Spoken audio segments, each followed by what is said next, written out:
Hey, yo, it's me, Pops Van Marmalade, and you're watching the Comics-Related Madness Network.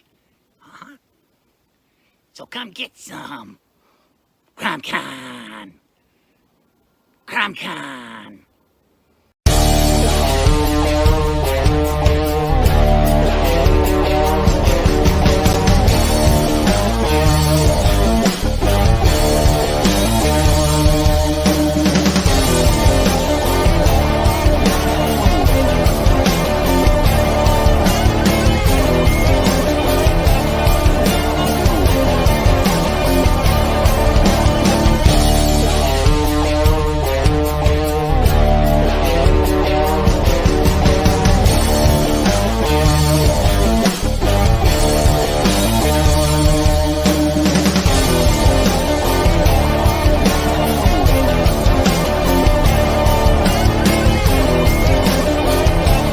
Madness Entertainment Group presents the Madness Comic Network with original programming and additional comic-related content.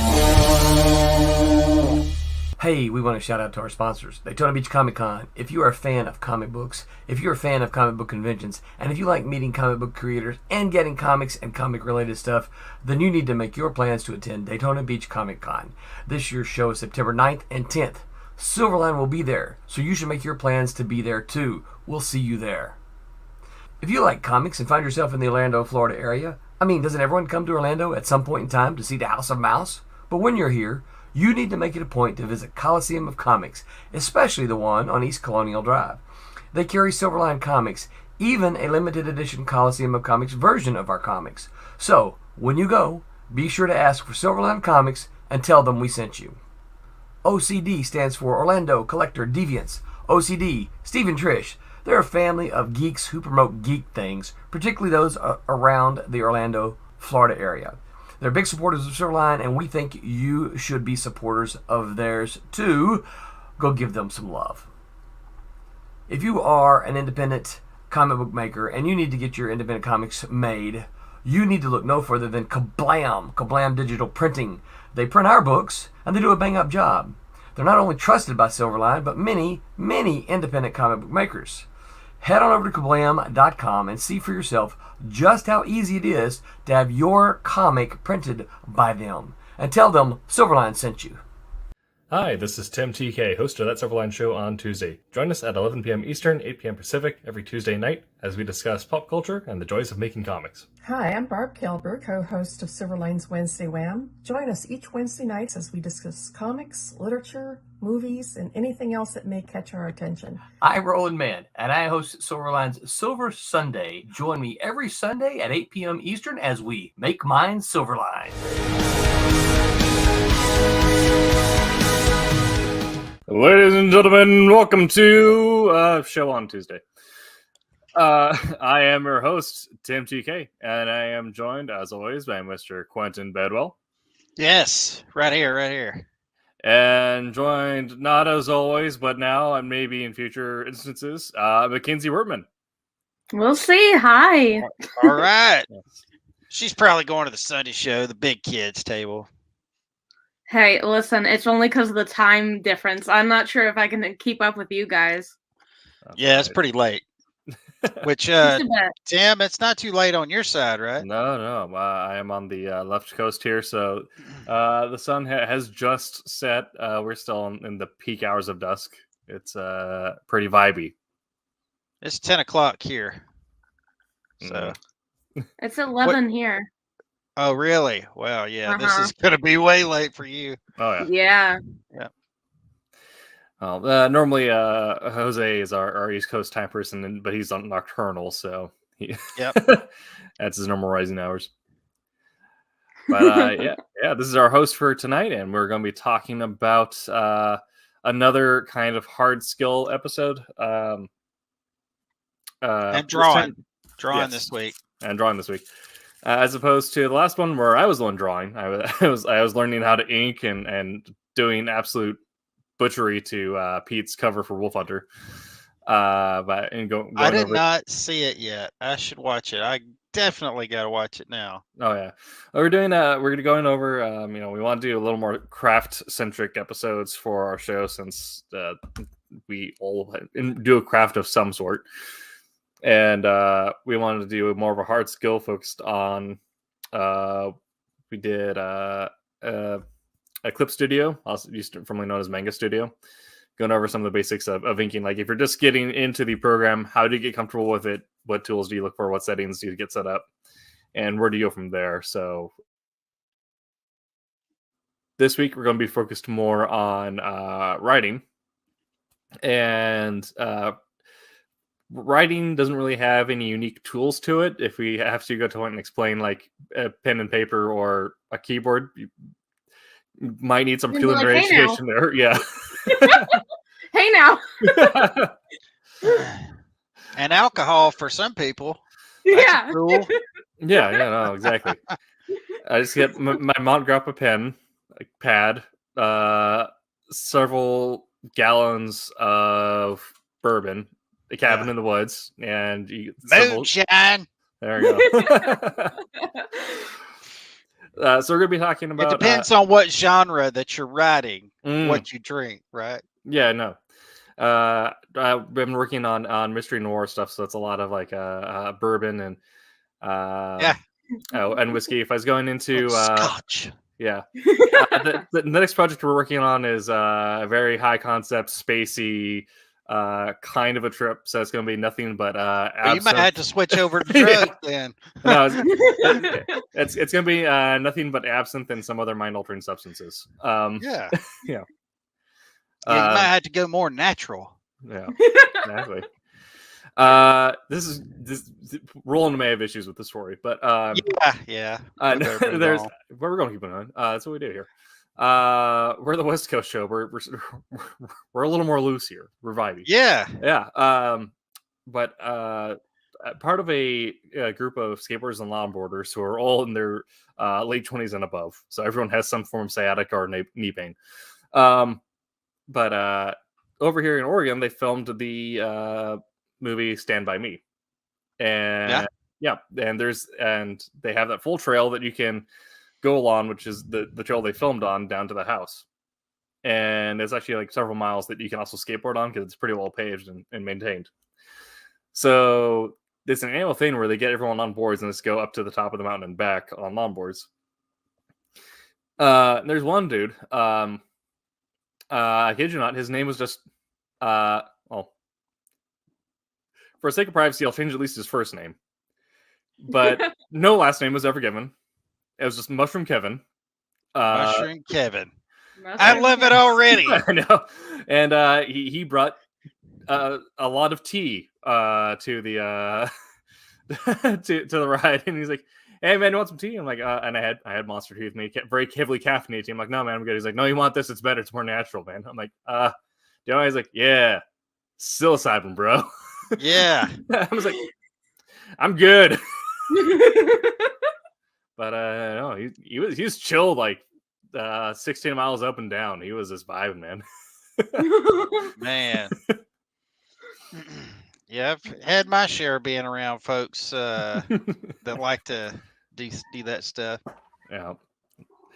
That's maybe not for me, but if you're having a good time. Yeah. Probably one of the funniest and scariest things was there was a guy that I used to hang out with. We used to do all kinds of stuff. I'm from Southern Mississippi. What do you do on Southern Mississippi nights and stuff, especially on the weekends? But anyway, and he used to tell me all kinds of stories, and I always just considered him to be like a lightweight, and he's just talking smack, this stuff that he's done. And anyway, I found out later, and when I say later, I'm talking about 2 years into our relationship, this guy's not lying. And let me tell you, once I found out that he wasn't lying about all these stories, it was kind of like before, what was the captain in Pirates of the Caribbean? He always tells Johnny Depp, yeah, Johnny Depp. It was kind of like that. But then I figured out this guy is telling the truth. And my first reaction was, I need to get as far away from this guy as I can. Because, yeah, it was pretty crazy. Pretty nuts. We're 10 minutes into Mackenzie's first night with us, and we're already into psychedelics. We're telling drug stories. That's good okay. old drugs. Like, you're talking about like all this vibing and like, you know, this is the West Coast show, and it was like the first time I was ever on the West Coast. The first time I worked on a movie set, they told me to sit just like, I don't know why this, I haven't thought about this for years. It just like flashback to this, like, I don't know, moment of my life. They told me to guard a truck with all the equipment. And a man walked up to me and was like, have you seen the dancing chameleons? And started talking to me about dancing chameleons. And I was like, what are you talking about? I still have no idea. I was like, it wasn't a good first introduction to like the entertainment industry. Yeah. Well, the problem is like things like that happen over here even without the drug use. Like there's one guy I know who was like literally he's a very sober person. Because I was like, I had a dream tonight where I was being assaulted by garden gnomes. It's like, and I looked up at the I was like, there's some like symbology and like seeing gnomes in your dreams, but I don't know why they're garden gnomes or why they're so angry with me. Like, apparently it's just in the air at this point.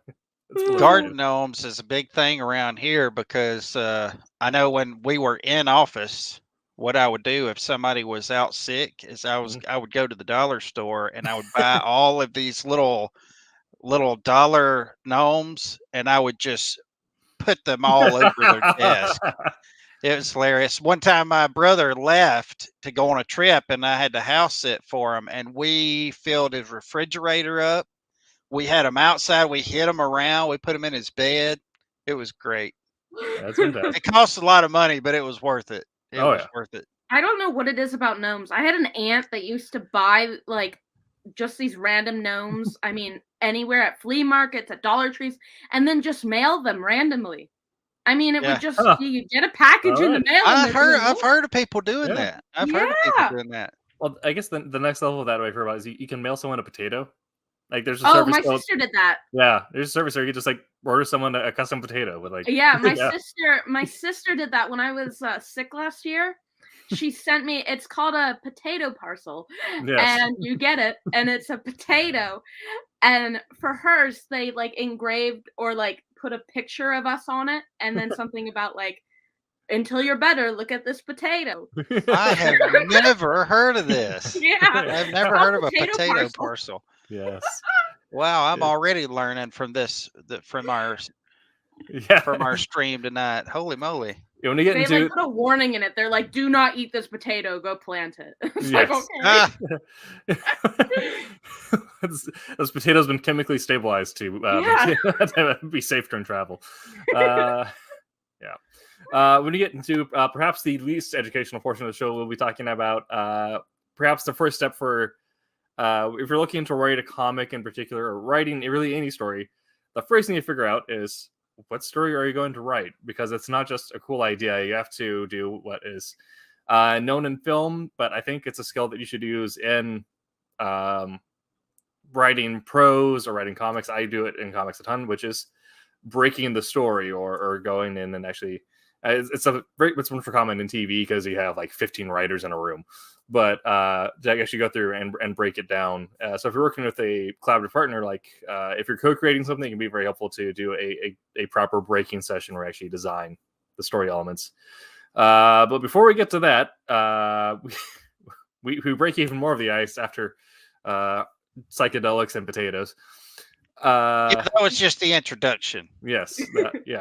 Jeff Potts has a magic potato, and if you combine the both of them, you get a magic potato now. Jeff Potts. Yeah. That's the next stage. We need to get into doing some genetic engineering to cross the psilocybin mushroom and a potato. And yep. There you never know what you're going to learn about vegetables and fungi on this channel and all other kinds of stuff. You never know fungi what we're going to talk about. Yeah.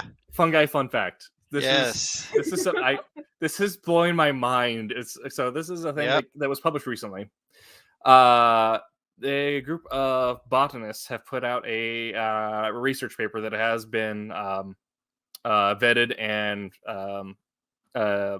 essentially peer reviewed.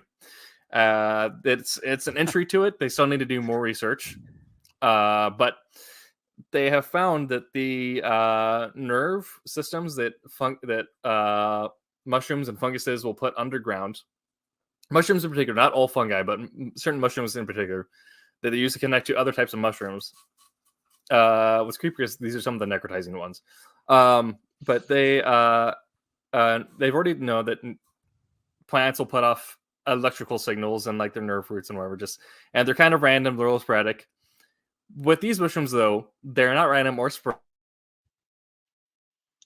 These signals seem to be corresponding to external stimuli. They're deliberate, and they are consistent and resemble patterns, frequencies that you see in human speech patterns. And they're able to test it and encourage some responses from different external stimuli. So they believe they've discovered 15 words that mushrooms use to communicate each other through these frequencies. Wow. So, I wonder what kind of mushrooms they were right on when they did the experiment. So now the Study.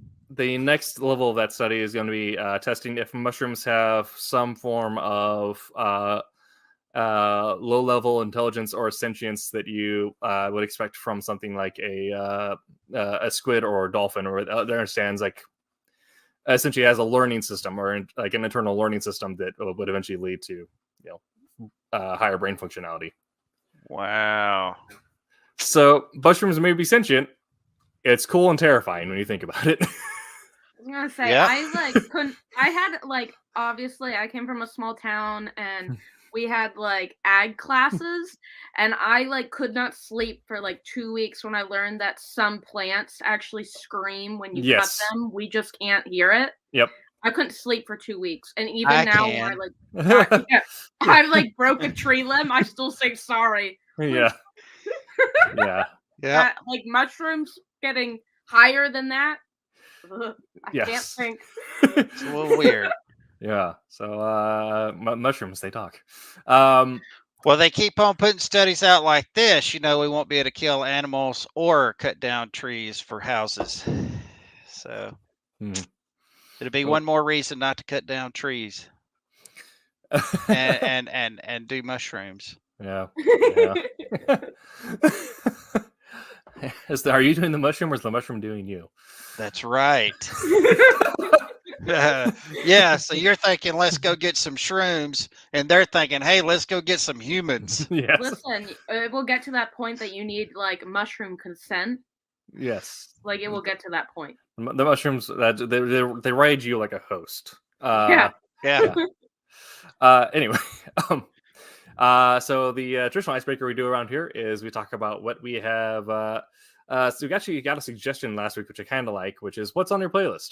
For the name of the block, I guess, and that is whatever you've been reading, watching, playing, listening to, otherwise ingesting media-wise throughout the week or somewhat recently, just so that the audience at home and the listeners can get a feel for what we like and what sort of media we understand, but also so they can do some digging in and understand that everything is pastiche. Everything we create is in some way regurgitation of everything we consumed.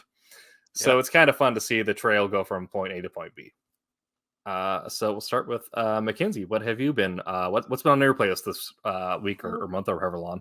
Oh gosh, when people ask about my playlist, my playlist, that friend that you get in the car with and you have no idea what's gonna come on, and it you have to be able to jam to anything because it will go from Disney to country. I'll go ahead and tell you you're in the right place. Yeah, because we are like that. Yes. Yeah, that is my playlist. I will there's no in between. It will be from Disney to country to rap to everything. So whenever anyone asks me my playlist, I have the most random playlist. But I will say, if I get an idea, I'm one of those people that if I get not even an idea, a character in my head, I'll try to listen to songs that I think relate to the character I'm building. So like I can't say for certain that this week or even this month, like I've been listening to anything in particular, because I feel like I've been trying to build so many worlds at once with, so much creativity going on in my life right now, that like I can't even pinpoint anything, because like you just said, you take things in and kind of spew your own out. And that's kind of what I've been doing. I couldn't even name one thing, because I've just been like, from 1 hour to the next, something different. Sure. That's absolutely true. One thing that I always do, if I listen to music, I listen to what I am feeling, because I have noticed, and this is not just true for me, it's true for most everyone. If you just listen to music all the time, it really does play with your emotions. It does something. Me, if I am feeling like, hey, I got to get a bunch of work done, then I got to have some high tempo. If I'm just kind of in some thought and pondering, I want to hear, stuff that's going to, help me do that.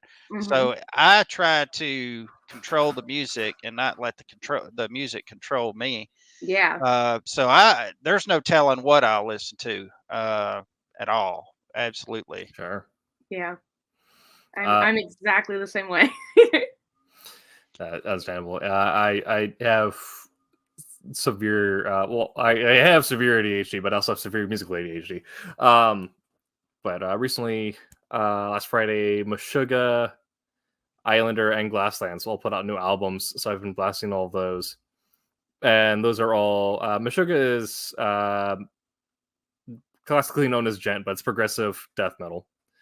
Glasslands metalcore. Islander is kind of a fun, like, it's kind of like the next elevation of POD, in that it's like skate metal. It's the next, if you go from like basic punk rock, POD, heavier music, Islanders in between that.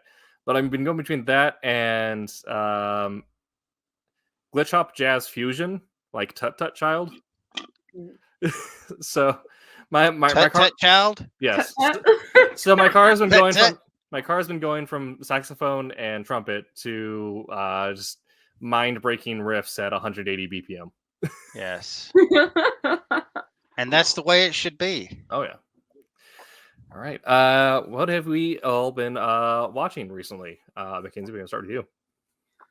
Oh gosh. Well, my mom and I today, I guess we were watched what's that? The Turning Red. We just watched that movie because she's been seeing all the controversy on Facebook, and she's like, I have to see this movie. So we watched that today. Gosh, honest to God, I've been so busy the last couple of weeks, I couldn't even tell you anything else I've watched beyond that. Yeah. It was a nice I'm break always that way too, but I always remember, like, 30 minutes later after he asks. I know that, like, I was like ask me in 30 minutes. Oh, my mom wanted to watch that. See, it's always my mom. Like, my mom. Yeah. Did you see that we just watched yesterday night, that Spencer movie with Kristen Stewart? I've been meaning to watch it. Yeah. Yeah, I didn't like it. I was like, thank you. Long story short, it was terrible. Yeah. I was like, I didn't like. Kristen Stewart did really good. I didn't think it was written that well, honest to God. But that's the great thing about entertainment. It speaks to some people and doesn't speak to others. So yeah. But like I said, ask me in a half hour and I might be able to tell you anything else I watched, because let me tell you, it's just been HGTV on our house. Sure. So like, it's like really random if we get a movie right now, because we're all living in the same room with the house renovations. So it's like, pick your poison. So y'all are stuck in the same room with the same media and everything then going on, huh? Yeah. So like the only two other rooms is like my childhood bedroom, which I'm in right now. So like I at least get my bedroom, my mom's office, which is also tiny, and then we're all down in the basement, which is like a family room with a bathroom. Our kitchen is down there, our living room's down there, my parents are sleeping down there. It's great. Mr. Tommy. Mr. Tommy. Most Tommy. Quentin, what have you been watching or?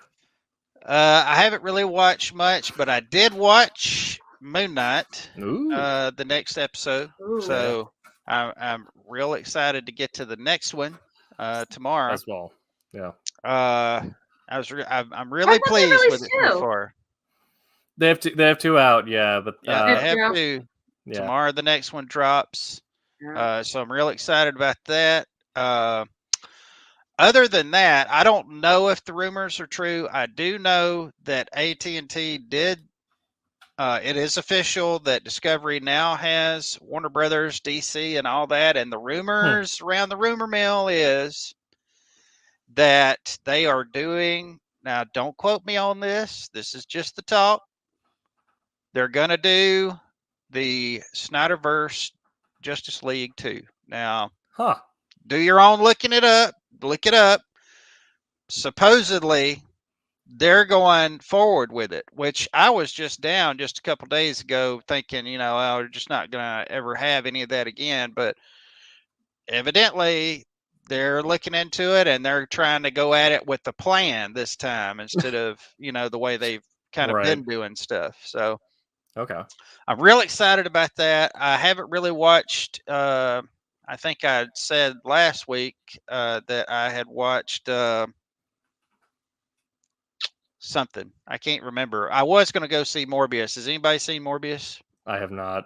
I just keep hearing I heard a few accounts. of my friends went, and they, Jared Leto unfortunately got what they said was the worst DC movie and the worst Marvel movie.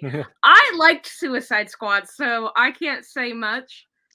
But I did hear. I know a lot of people that love Suicide Squad. I love the new one. Don't get me wrong, I saw its flaws, but I loved it. I thought it had its moments, but for me, OG Suicide Squad, I hit in a different way. Whereas the new one, I love because it feels like this is what I wanted from the movie. Whereas other ones, I'm like, this is I watch this in the same way that I watch Shaq's Steel when that is. We had to get it once this show. We had to get it. Every show Shaq's Steel comes up. If that was on your bingo card, please mark it off this week. Yeah. Yeah. I can get into it. I'm gonna make it my goal to bring up Hayden Christensen every week then. Absolutely. Do it. Yes. Hey, yeah, it's gonna be my goal.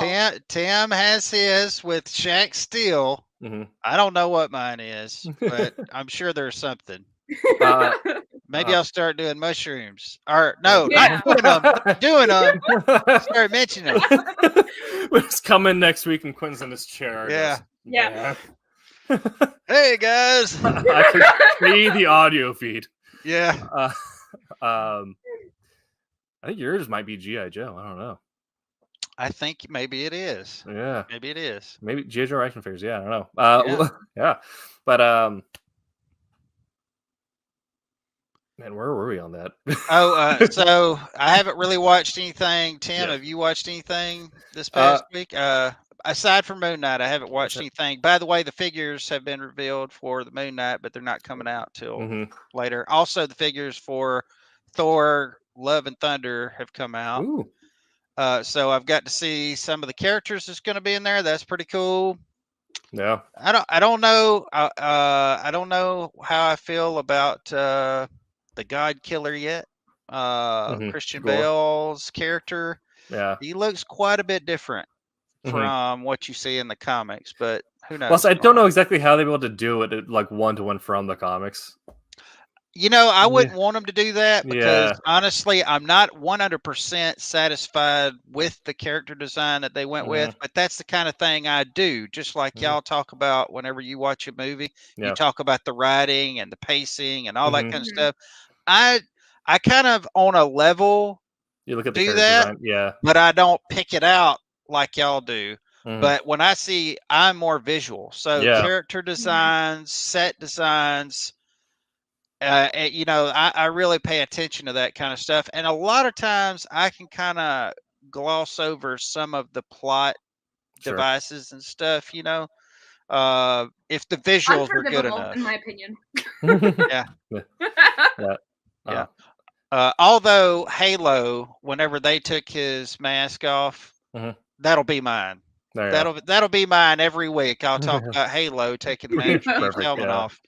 That was not a good story. They shouldn't have done that. But anyway, let's not. Yes.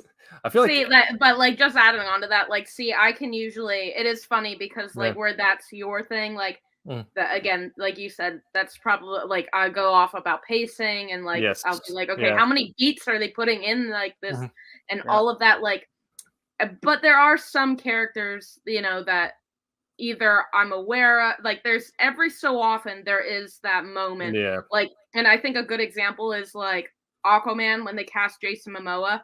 I didn't really care. I was like, that's a better fit because, you know, let's be honest, Aquaman wasn't the, you know, the most Aryan race. Yeah. So like, I was like, okay, I get that can do it. However, like, there's been some other casting where I was like, what was the vision here? like Jason Momoa all the way since Stargate Atlantis. When I first saw him, so I was. For the first time, usually when I hear of castings, I'm like, no way, that'll never work. And then I get surprised and I'm okay with it. But with Jason Momoa, I'll give him a chance in anything, you know, because he's good. I forgot his name. It's just kind of a shame, but the actor they cast to play Gilgamesh in the Eternals. I thought that was a really good choice, given that he looks nothing like the design in the comics, but just the physicality that he carries as an actor, especially coming from a martial arts background, is pretty dope. Yeah, for sure.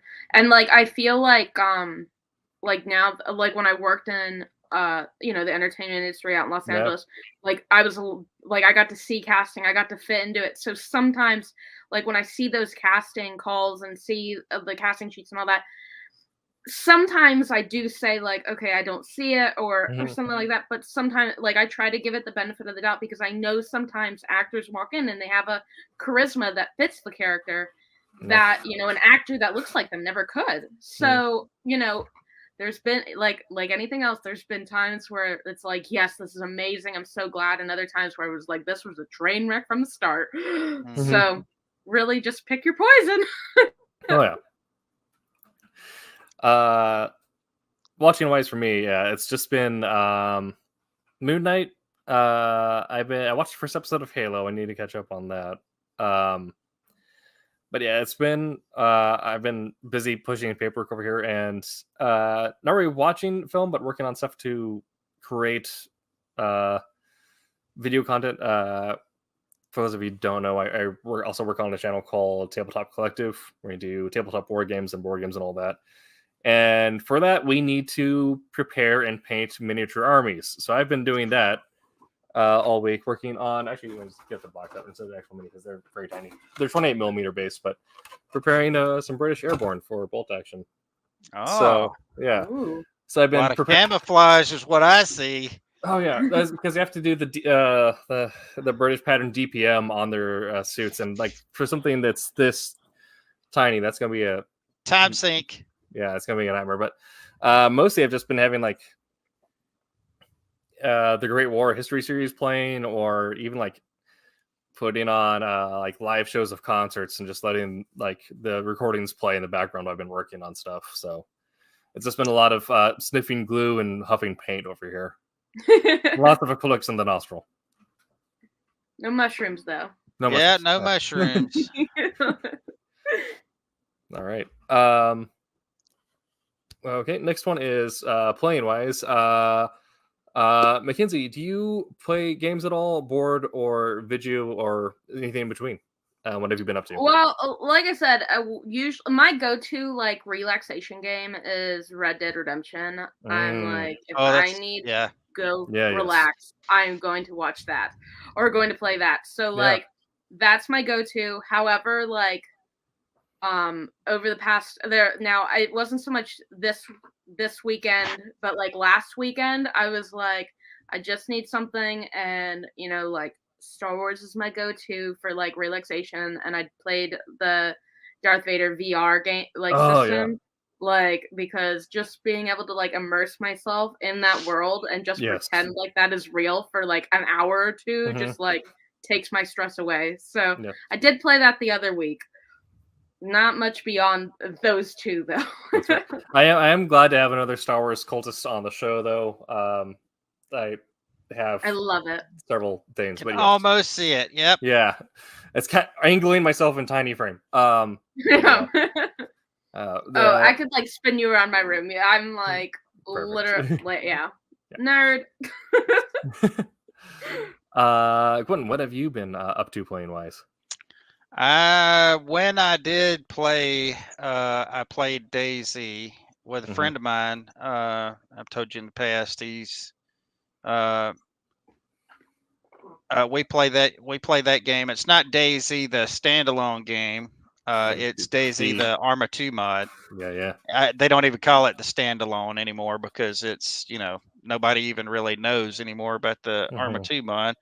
What I did do is finally go and trade in a bunch of stuff, and I was able to and I had a lot to trade in. I was like setting up a shop and selling stuff on eBay, and I decided that my budget would become for my collecting, my budget would become selling and getting rid of stuff all the time and gaining stuff, new stuff that I wanted. That way the room would not get overfilled, and I'd have a budget and all that kind of stuff.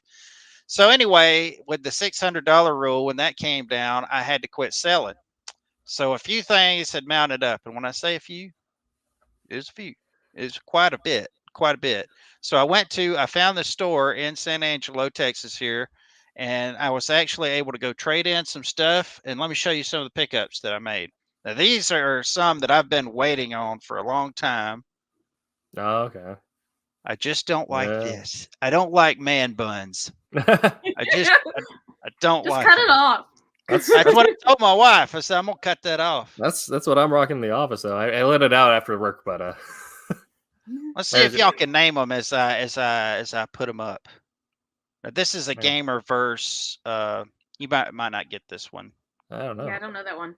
This is the Gamerverse Abomination. Okay, because it's saying it's Abomination-y, but he's a little different. Yeah. Yeah, he usually has his fins on his head. Let's see if you can get this one. Absorbing Man. Yep, you got it. There you go. Let's see. I actually don't know that one. And you guys in the chat, if you know it, put it up there. That's isn't that Arnim Zola? Yeah, you got it. Yeah, man. Tim, you're good. Now we're really getting into. Well, let me show these first. Now that I did Arnim Zola. Let's. Oh, yeah, that's Taskmaster, right? Yep. Yeah, that's Taskmaster. One of the best villains. Didn't do too well. I don't know why that guy is not like. I don't know why he's not bigger. I mean, he is awesome, and we know who that is. Yeah. And I got two more, and this is right up your alley, Tim. Right up your alley. We know who that is. Oh, yeah, that's Axis Magneto. Onslaught. Okay. Yep. Yeah. Oh, Onslaught. Yeah, no, the guy who absorbs people, and he has their abilities after that, or mutants anyway. Yeah, if you look at Axis Magneto, it looks very similar. But yes, come on, you know who that is. That's Mr. Apocalypse. Yeah, Sabanur. The chosen salvation. This is the best one. This is the best one. But anyway, I was able to trade all that stuff in. I got that. I did make a few more pickups. I don't know if anybody ever watched this show, but I absolutely love this show. Gargoyles. Oh yeah. Oh, I love that one. Yeah. She looks so good. Oh, I love it. Yeah. And I got Goliath over here too. I got him a couple weeks ago. And I believe scripts for a limited series revival have been passed around, so I'm not sure if they've actually I hope so. Approved, but yeah. If they don't get the guy, what's the guy's name that did the voice of Goliath? He did the voice of Spawn. He played in It's not on top not of my Red head. Dawn. He played in the Scorsese. I can't remember. But anyway, if they don't get him, man, he's got to do the voice. But anyway, I've made a few more pickups. I got Astrakhan, the demon. Isn't that like Keith David? Yes. Yeah, Keith David. I just looked it up. He's awesome. He's so good. His I voice. knew it was like 2 like first names. Yes. Yeah. Maybe I should have a pen name for my art that has 2 first names or 2 last names. Let's do something totally different and have 2 last names. I'm still not over when you sent like the first draft of like the comic we do together, and it was like Cousin Eddie. Like, you like did all these random names. The credits. Yeah. Yes. Yeah. I had to shorten my pen name to 3 syllables. Because trying to ask for something by Timotheus Tyson Melgillaclorin might be a little bit of a mouthful. Good. A lot of T's. A lot of T's. Yeah. A lot of T's, lots of K's. Just kind of throw it all together. I really wanted a pen name, and I was like dead set on it when I came out of when I was coming out of college. I was like, I want a pen name. I knew what I was gonna do, and it was like, it wasn't so much anything shorter. It was just like enough to distinguish between the 2. And I was like, I'm taking my grandfather's name, which is my mom's maiden name, and I was like, that's what I'm gonna write with. But like, oh my god, I had so much stuff already out and done by the time I came out of college. It was like, I don't know, I felt like it was gonna be like a record of my career if I just like changed it then, because I had so much already. I wish I would have like had like I'd done something to do it, because I still regret not doing it, but I feel like it's too late now. You know what I've always wondered is if anchor people and weathermen, if they have pen names, because they have the coolest. Right. I mean, it's almost like when you hear their names, it's like that is an anchor man's name or an anchor woman's name. Yeah. There's that being right at the moment, but there's a guy. I believe he was on CBS, but he's kind of a famous nighttime narrator. But what's his name, like Shadow Johnson or something like that? Yeah, yeah, like, it can't be real. Yeah, yeah. Playing wise for me, when I have time, I've been getting destroyed in Elden Ring, the most recent Souls game, which is very good. I haven't played it. Yeah, but. What's your review of it? You like it? Is it Souls? Best Soulsborne game. Oh boy. Period. Some people like Bloodborne a little bit more, but I was never a PlayStation person, so Bloodborne never really was my jam.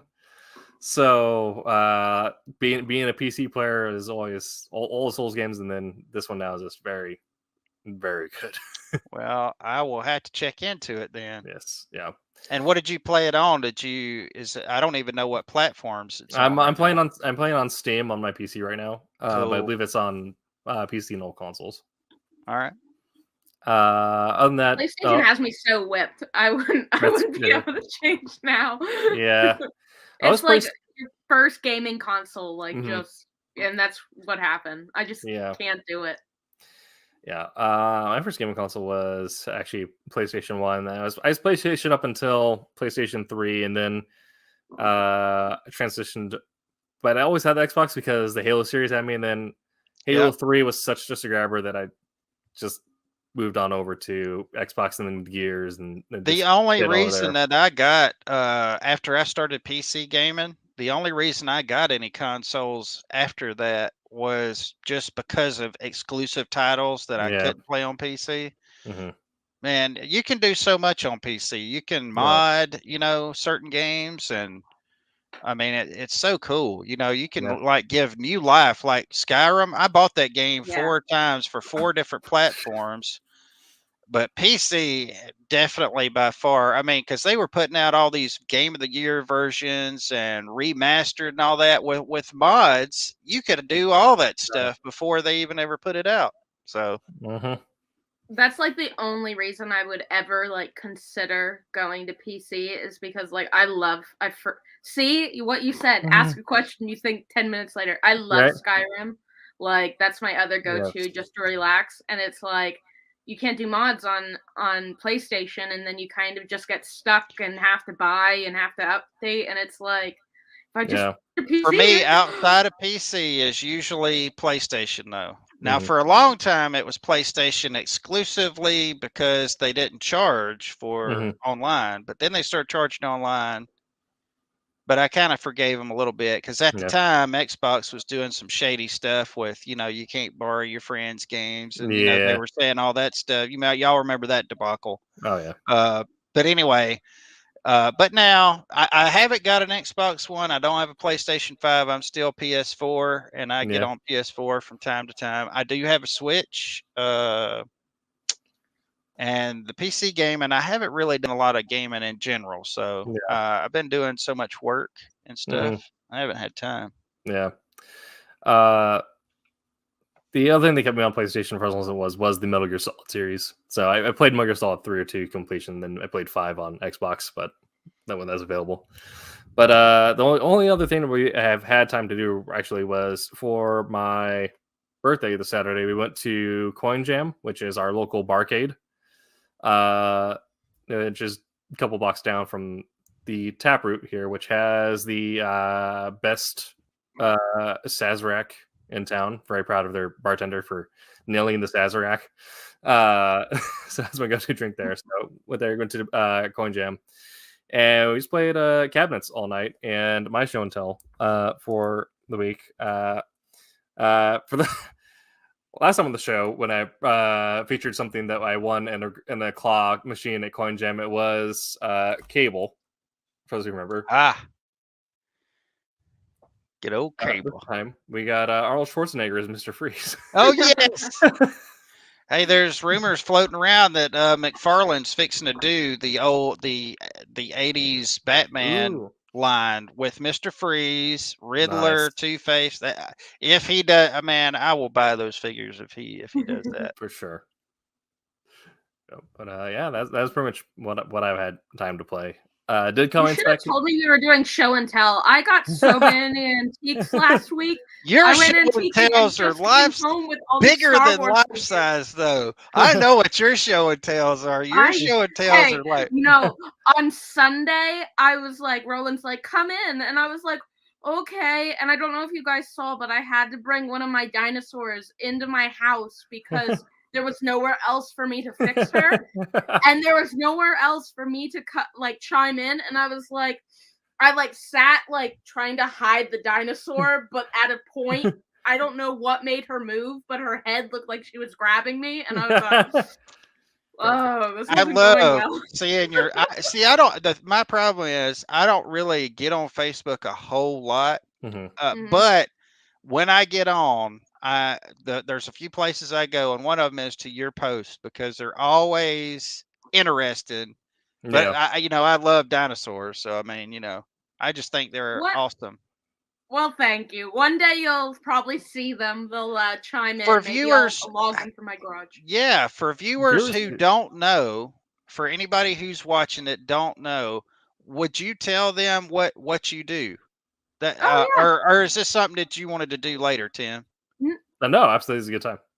Okay, yeah, go ahead and tell us a little bit about it. I'll be right back. Well, go ahead, go. He's running away. He doesn't want to hear the story. No, in addition to writing for Fabulous Silverline and other freelancing jobs that I do, I also own a company named Pennsylvania Dinosaurs, which I travel the East Coast with life-size animatronic dinosaurs and, do all sorts of events. So that's my fun of, the last few years is traveling around with dinosaurs. Perfect. And you also scaring people. Yes. Is it primarily a spectacle thing, or do you also attach educational element to that, or sometimes both? Well, I'm gonna say it started out more like birthday party type things. Yeah. Then it started to go into more corporate. The last year was a lot more birthdays, and 2 years before COVID anyway. Coming back, it was a lot of birthdays. But we have like educational programs that we do with them, than just regular corporate things. I mean, you name it, I've probably done it already. Sure. My favorite, my absolute, well, I shouldn't say absolute. One of my favorite was doing the Smithsonian. They did a night at the museum Oh yeah. event, and they closed the museum. It was from like 10 to 1 in the morning. Mhm. And it was like suit and tie dress, and it was the Smithsonian, and we got to like be in the underground parts of the Smithsonian. We got to see it, things that people never get to see. We had to be escorted everywhere, but it was like such an amazing experience.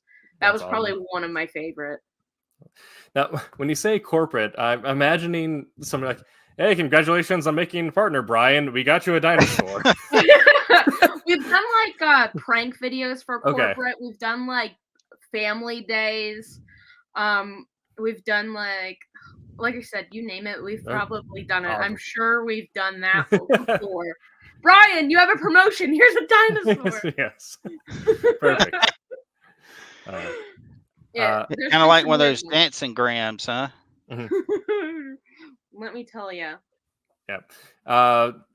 Speaking of historical education, here's something that only the people here will get. And Aaron, if he's watching at home, the answer was Poltava. That's your trivia for the night. Battle of Poltava was the.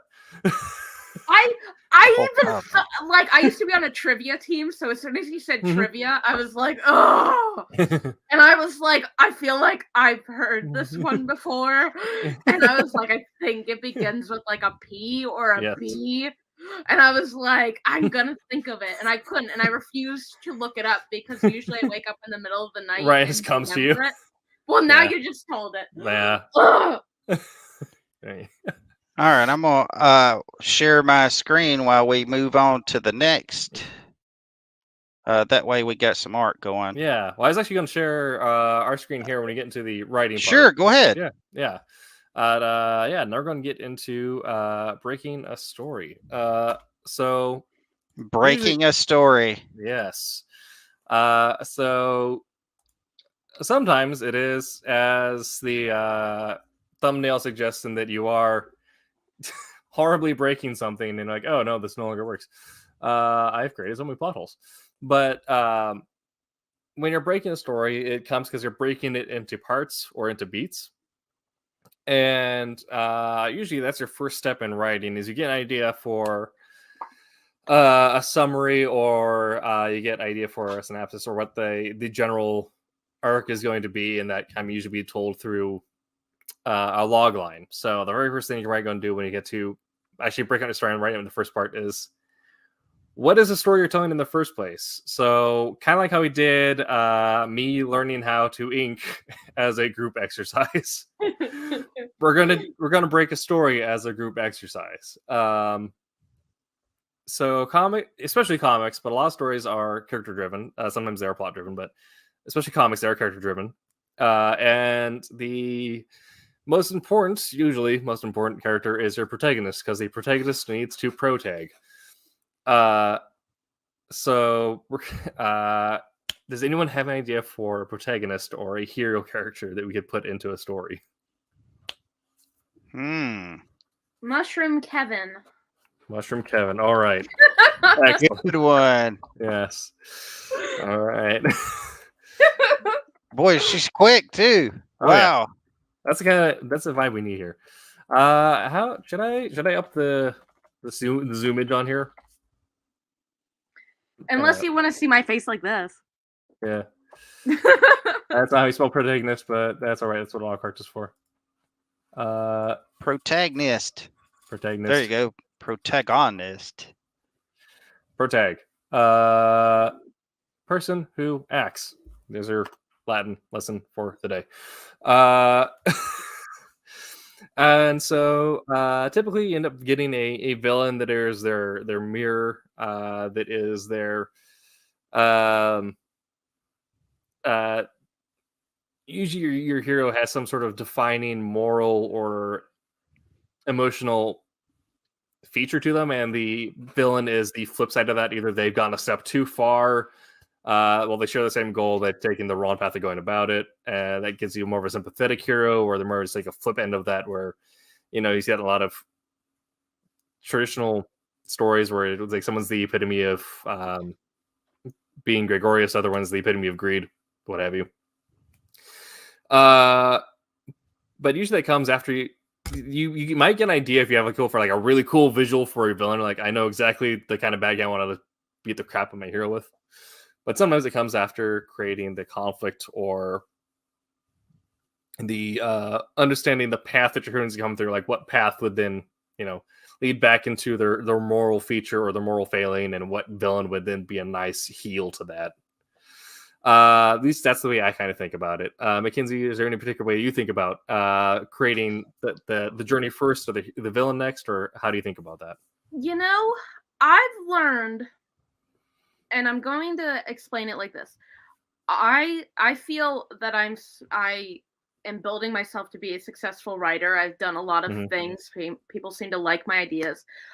But when I first went to college for writing, I believed straight-heartedly I was going to fail because everyone around me thought so differently than me. And even sitting here, I don't think there's a right and a wrong way to write. Like, you speaking, that's your way of writing, and maybe a lot of I write completely different. Sure. And it's not a wrong and right way. No. I might, and I wouldn't say necessarily I shouldn't say necessarily I always write different than what you're saying, but sometimes I just think of a plot.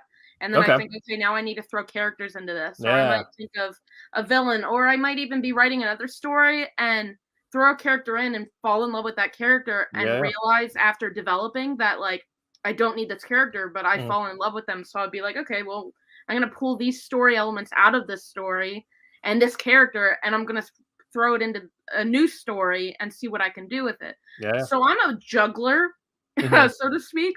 And if I'm I don't consider myself an artist, but if I'll doodle things. I'll try to get something, some kind, whether it be the visual elements that are different versus necessarily what you're saying when you're oh, well, they'll have qualities. Maybe I'll do a little more visual things while I'm doodling, just try to getting it down. So, I wouldn't say I'm always different, but like I said, I kind of do things backwards. Sure. Like I said, most of the time I'm getting plots down, or I'll get secondary characters down far before I get my main characters.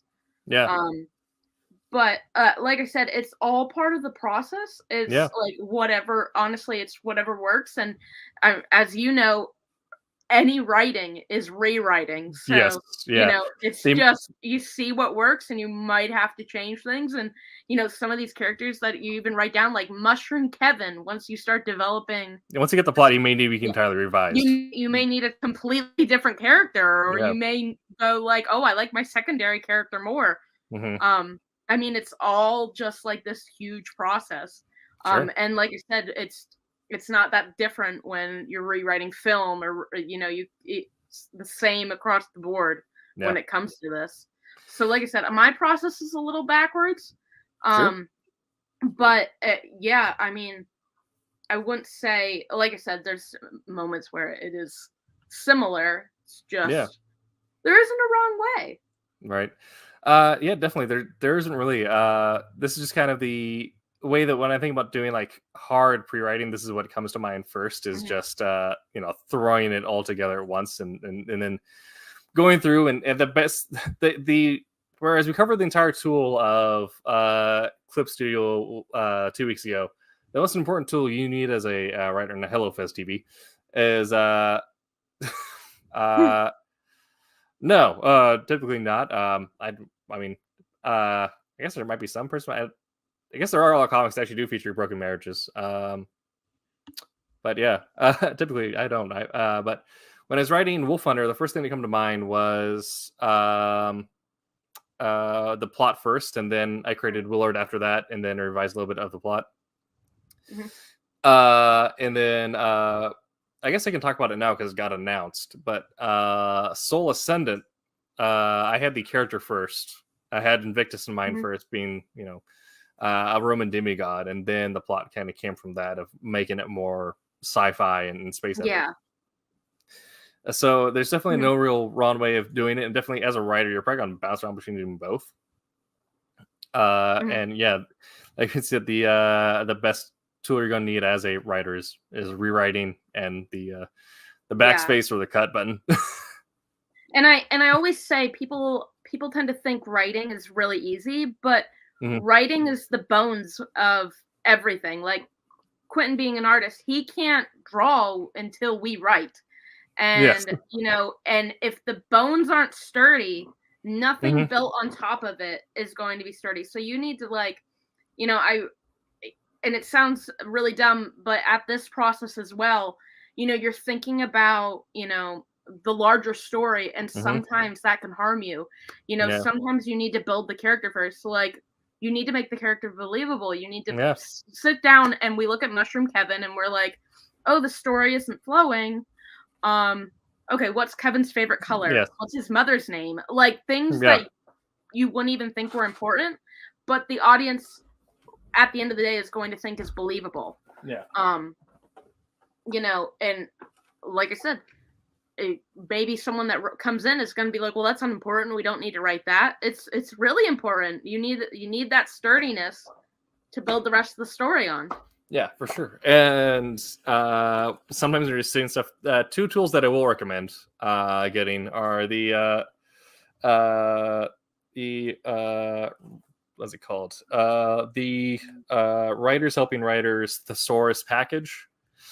Which, if you're just looking over them, you're like, what do I need? You just need, like, obviously don't copy and paste from it because, you know, that's kind of lazy, but going through and just trying to, like, fill your brain with ideas is very helpful because they have a full set of stuff on, like, positive trait thesaurus, like words describing traits. What do they mean? How do they present themselves? I think every writer has those books. It's amazing. I know, they must be thesaurus, yeah.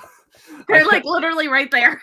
And they're very helpful because there's something that's like, okay, why isn't Kevin working the scene like, oh, his negative trait isn't as well defined as it should be to really create drama in the scene? So you go through and, like, you look at, like, how do these negative traits present themselves, and which one should I add or how should I expand on it? Yeah. So, and typically also if you're working in a breaking setting, especially working in a team, someone probably already came up with the initial pitch. Like, if you're doing this in a TV setting, the showrunner would have already pitched the idea to the network, and the network hired on the seasonal writers to come on and say, hey, we need to write 15 episodes. The showrunner is running like 1, 7, and 15. We need you guys to film, like, the space in between. And so that's when you'd be breaking it down. So you already have a character, some summary, and all that stuff. You need to be kind of filling in the plot points between. Yeah. But for this case, we are creating something entirely new together.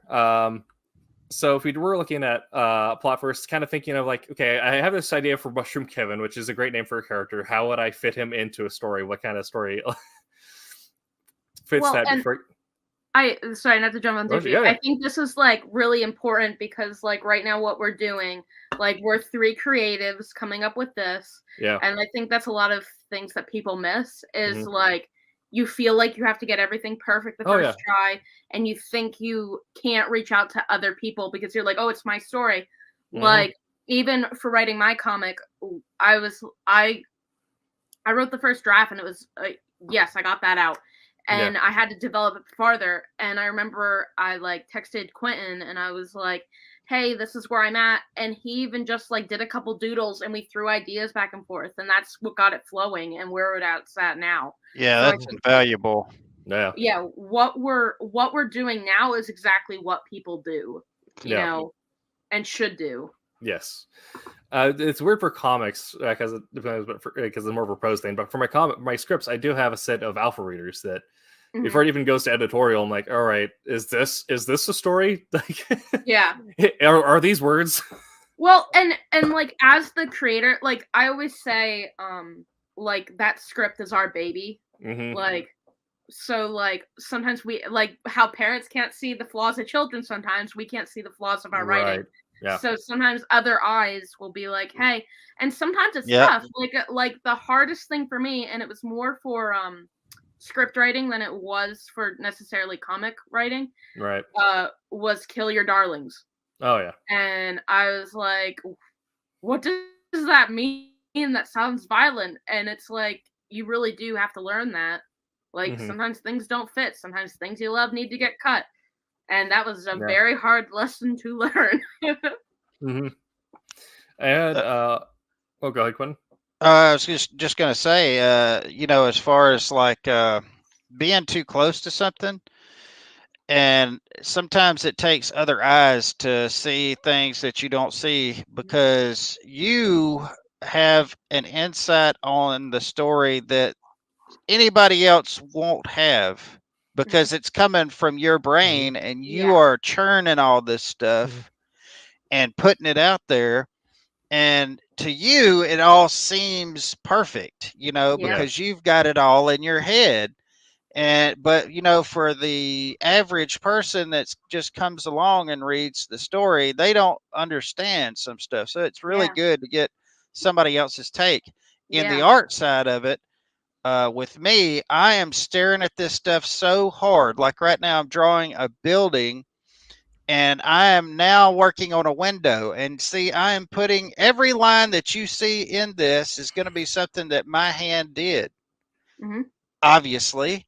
Yeah. But you see, my having to pay attention to such details, sometimes I can lose sight of everything because of those details. So I have to walk away and come back. And sometimes I have to get somebody to look at it and say, hey, well, what do you think about this? And that's what you have to do. You have to have somebody outside. It always just works better if you have somebody, if you're in a collaborative mode. It just helps a lot. Getting lost in the interior of Episcopalian chapel. Yep. Yes, Wolf Hunter and their chapels. I the amount of facades in the traditional architectural term, not in the classical writing term, that is now featured in Wolf Hunter's short and also in the primary issue, I realized it's quite ridiculous. There's quite a lot of masonry and windows that get featured. That I'm sure. When you say what was the name of that place? Something in the fields. Yeah, St. Martin's in the Fields. Yeah. There's no other way to do that place. I mean, that place is just so elaborate. Everything from that time period is so elaborate. I mean, there's no fudging that stuff. Yeah, No, I give you that, but also I gave you the exterior of the BBC, which at that point had just been hit by a mine, an airdrop mine. So we had to get that right as well.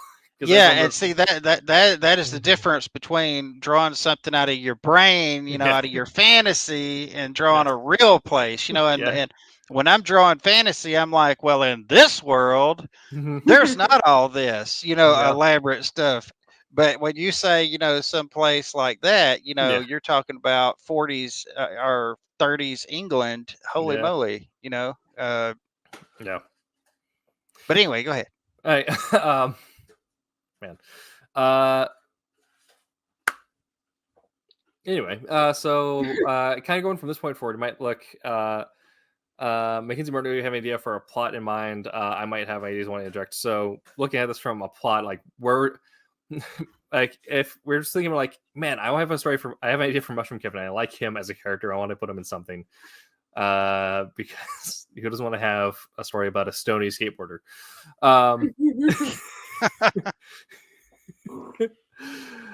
So you might look at like, well, what does kind of make sense for a setting or like a natural like plot point? If you don't have like the natural like plot, you might just start like defining the setting, his surroundings, and a plot might come to you from that.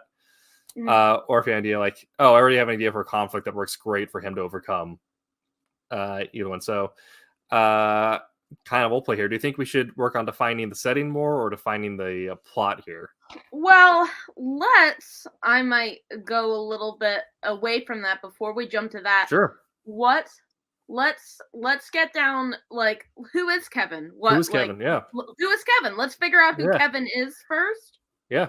Sure. And necessarily we don't need all of that because that will also come when we place him somewhere and all of that. Mm-hmm. But like, what's Kevin's age? What does Kevin do? What is Kevin? Is Kevin a mushroom? Is he a stoner, skateboarder? Yeah. I'm not sure yet, so I don't know where to place him. Well, do you want mushroom? Do you want Kevin to be an actual mushroom, or do you want? That'd be cool. No, I okay, so like I want to place him first, but like Sure. my childlike brain automatically went to Kevin is a skateboard and Kevin eats magic mushrooms that make him he's usually a terrible skateboarder, but he eats the magic mushrooms and becomes a really great skateboarder. Okay. That's immediately what my brain came up with. Mario does it. Yeah. Why not? Perfect. And it goes back to my favorite Marvel character, Combo Man, who got the assortment of who got the power of every Marvel character by eating Combo's baked snacks. Oh, gee. This is an actual character that existed.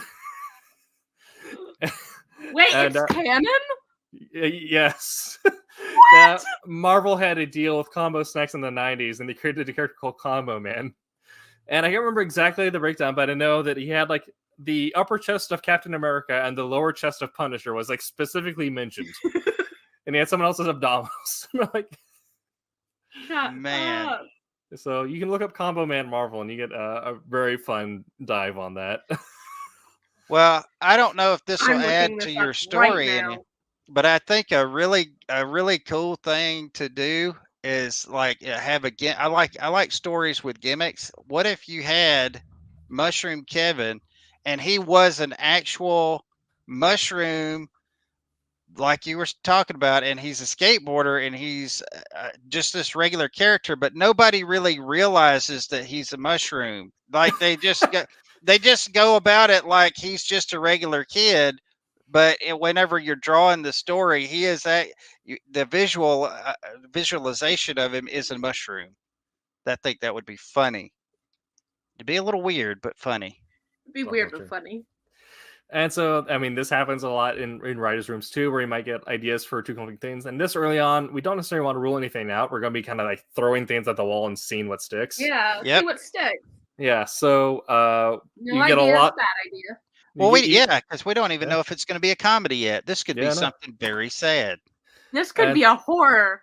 Yes. Yes, Mushroom Kevin. Kevin actually puts or gives people mushrooms and then eats them.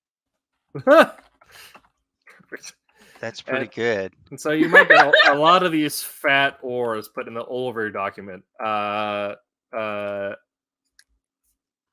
Because you're like, well, this is an idea, this is also an idea. And, you know, what if Mushroom Kevin was a mushroom skateboarder? We had another friend who was a pretty terrible skateboarder, and instead of learning from Kevin, had to eat magic mushrooms to become better at skateboarding. And it becomes this huge moral dilemma for Kevin as he watches his friend consume mushrooms, which we now know are sentient.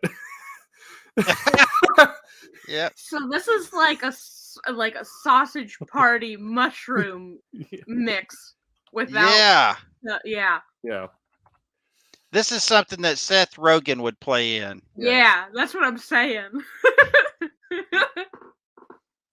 I put undetected mushroom. Because it's a word we need.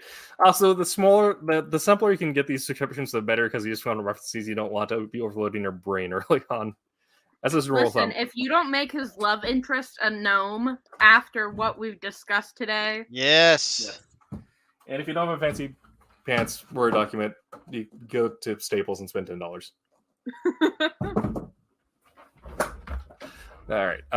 Okay. So did you hear hold on. Did you hear the story about my idea board? No. So this is mine.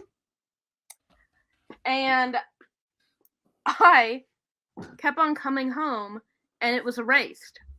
And everyone kept on telling me it was not them. And I kept on rewriting it, and it kept on getting erased. And I was like, who is doing this? I kept on moving it because I was like, am I walking by it?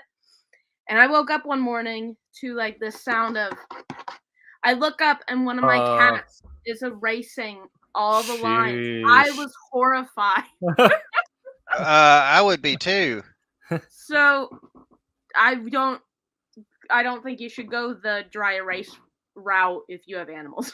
Yes, yeah. I have a cork board, several pens, and a bunch of 3x5s. Yeah. Yeah. My cats will rub against it, but they can't actually destroy it.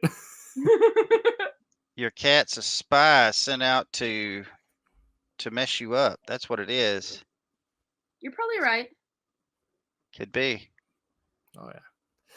All right, so we have 2 ideas for who Kevin might be: a skateboarder who eats magic mushrooms to become better at skateboarding, or an actual mushroom who is undetected in his being a mushroom that skateboards and shares a love interest in a garden gnome. Does he murder, or are we cutting that one? I'd say let's stay open to it. Let's stay open to murder. Okay, we're gonna get another or, and this one's just gonna say murder. He feeds people mushrooms to murder them. Okay.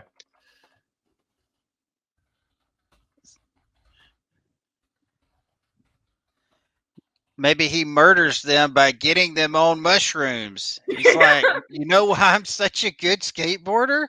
Because I do mushrooms. Try some. They're necrotizing fasciitis mushrooms. I want you to know I would not be coming up with these ideas if it was not 12:22 in the morning my time. That's prime writing time right there. All right. There's an audience for this type of story. It's me. This is and it's me. Yeah.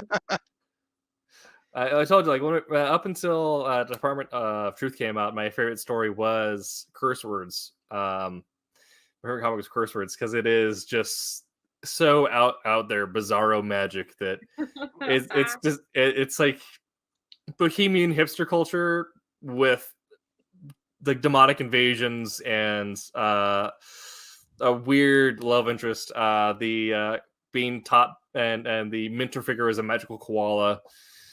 Koala. It's a great time. All right. So we have a couple ideas here for who Kevin might be. Skateboarder who eats magic mushrooms, undetected mushroom, for garden gnome, or someone who feeds people mushrooms to murder them, possibly poison mushrooms, necrotizing mushrooms, rot mushrooms. So we kind of building up the ideas here. Like, this might be some sort of comedy, horror, psychedelic thriller, all of the above, a little of each. Are we leaning any more into any one particular way, or do you think we need more understanding of what each person might be? Well, what I kind of go with is, like, we at least, I'm assuming, all three, like, what all three have in common. We know we want Kevin to have an interest in skateboarding. Yes. Now, beyond that, we either have to pick a genre or create a second character which will influence which genre, because if we create our second character, he's either going to be a very good friend of Kevin, he's either going to be a kind of friend that becomes an enemy, or he's going to be an enemy straight away that gets murdered. So who's our second character, and are we going, once we develop him, are we going to like him, kind of like him, or like him? This also could be an area where knowing your market comes in, where if we like right now we're writing this, the idea like this might be just on spec or something that we write with the intention of pitching around. But if you're approached by someone in particular, like if you're approached specifically by Silverline, which is genre non-exclusive, but is like a PG-14 style branding, like we like 80 magic mushrooms may be a no-go, but if we're doing this for something like Max or whatever, like, okay, we need as many drugs and murders as possible, so you might go here.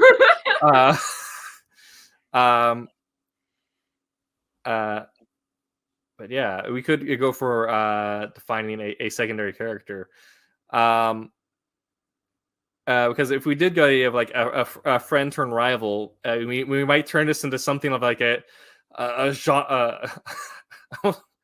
I almost broke out my familial German accent there and said Yukoni, but Johnny Tsunami route of with a heavy magic mushroom influence, where it's kind of similar to Johnny Summoner in some ways, but instead of the power of friendship, it's the power of magic mushrooms that gets our character to. Hey, wait. Okay, hold on. Sorry, Yes. I just got an idea. Okay.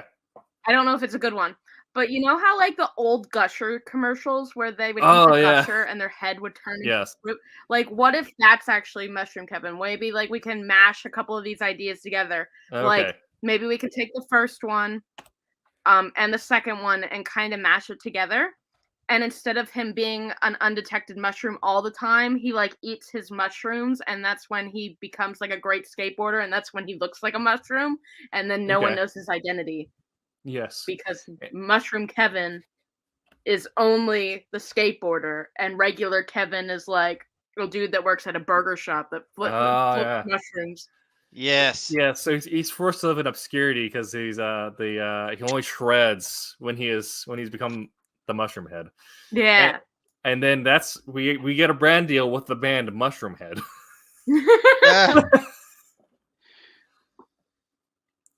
Okay, so I do like that of tying in where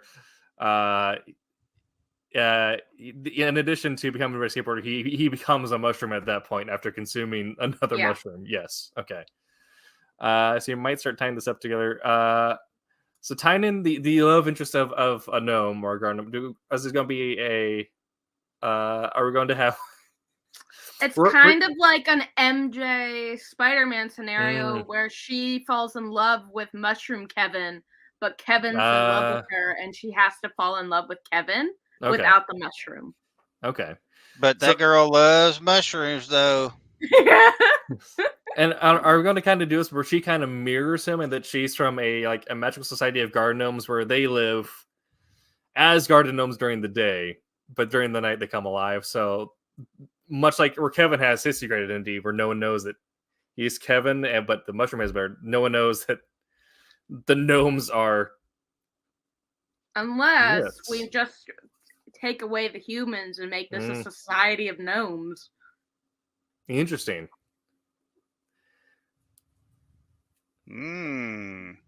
Huh. I could make it kind of more fantastic. We could make it very urban fantasy in that it's a world where gnomes, elves, all these people kind of exist in the same place, which is also why it's not weird seeing a mushroom head on a skateboard. Exactly. Okay. We're building something, boys. Yes. So at least it is a some Breaking Bad gnome story. Urban. Yes, we know it's at least some sort of urban fantasy, which, as we know, is a setting, not a genre. I'll die on this hill. All right. There you go. Love interest. An inner city gnome. Inner city gnome. Who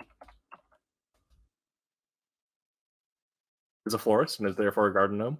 Oh my god, I was just going to say a florist. Oh, we're on the same wavelength. Yes. I was just going to say she loves sunflowers. Ooh, okay.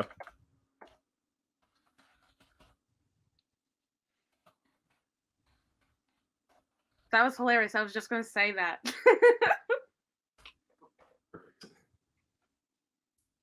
I guess it's not that much of a stretch from a garden gnome, but it's still funny. Well, it's almost like a elaborate play on words in that it's not a garden gnome, but it's a garden. Perfect. Okay.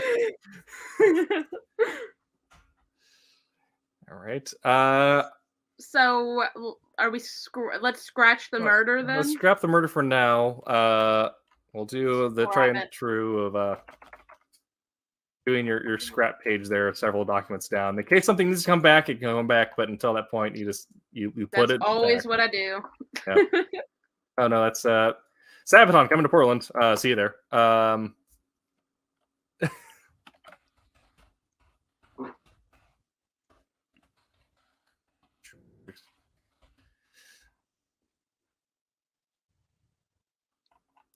Okay, so now we've created Kevin, who is kind of gearing up to be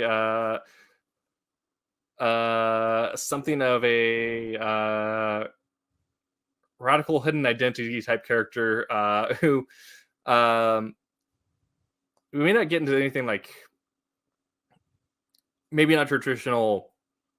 Well, we could maybe. There is the potential of it leading into a vigilante style story, like you might see a lot of capes come out of with the secret identity that maybe in addition to becoming he stops crime with his skateboarding powers.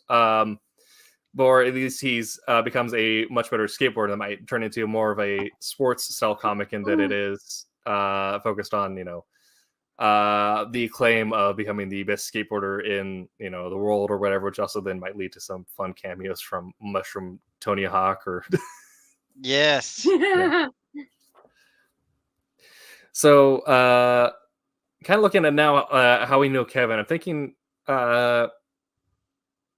almost along the roots of a rival or a sports tournament style story, where it's either about him gearing up to win like an X Games tryouts or to become a better skateboarder than a friend turned rival.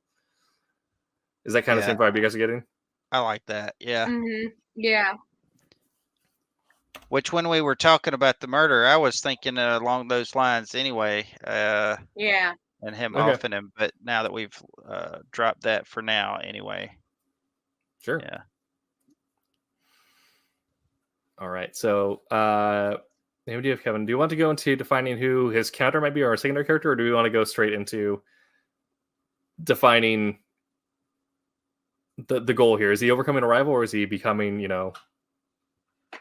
Ooh, is he winning the tournament? so many choices. So Yeah. many choices.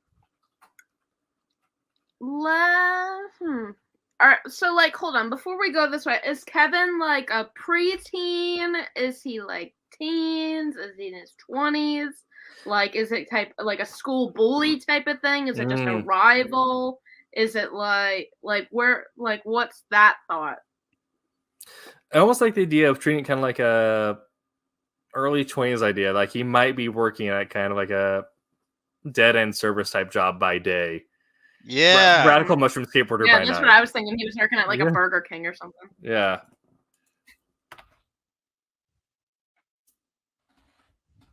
He's like one of those older kids that hang around younger kids, and hasn't done anything with his life.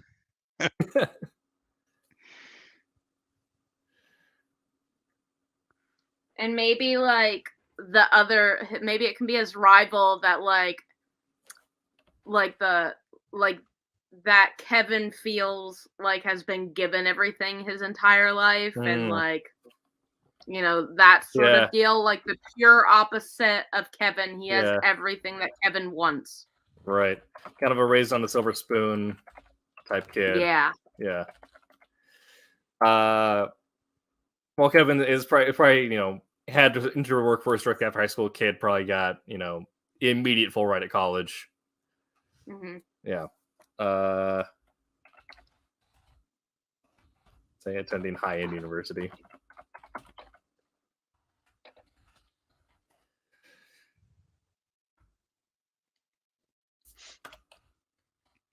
I want to know how Kevin got my brain's already going. I want to know how Kevin got the mushrooms.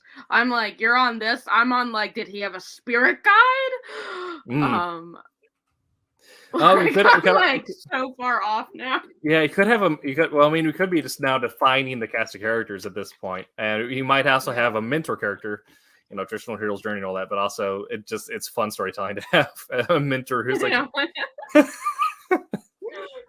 Well, you know how gnomes plant stuff and take care of stuff? What if his gnome genealogy is all about mushrooms? And of course it passes down to him, and he has all the secrets of the mushrooms. Okay. And so he knows things that other people don't know about mushrooms, or maybe he stumbles on to something that maybe nobody knows about mushrooms. Yeah, maybe like grandma. Yeah. Down. Yeah. Grandma gnome passing down, all that fun stuff. I can see the scene now. Now these mushrooms right here. They're pulling some out of her purse wrapped in a napkin like your grandma at church with the candy. Wait a minute, didn't I have that piece last week? That's not really Yeah, instead of a Werther's original, it's a mushroom. Yeah. The grandma has passed down secret mushroom magic. Yes. Yes.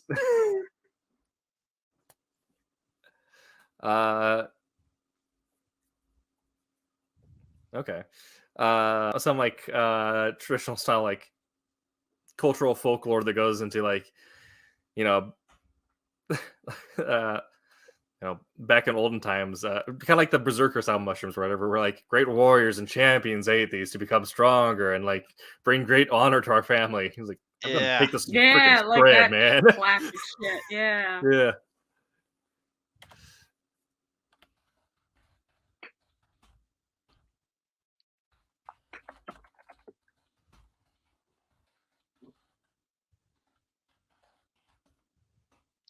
Okay.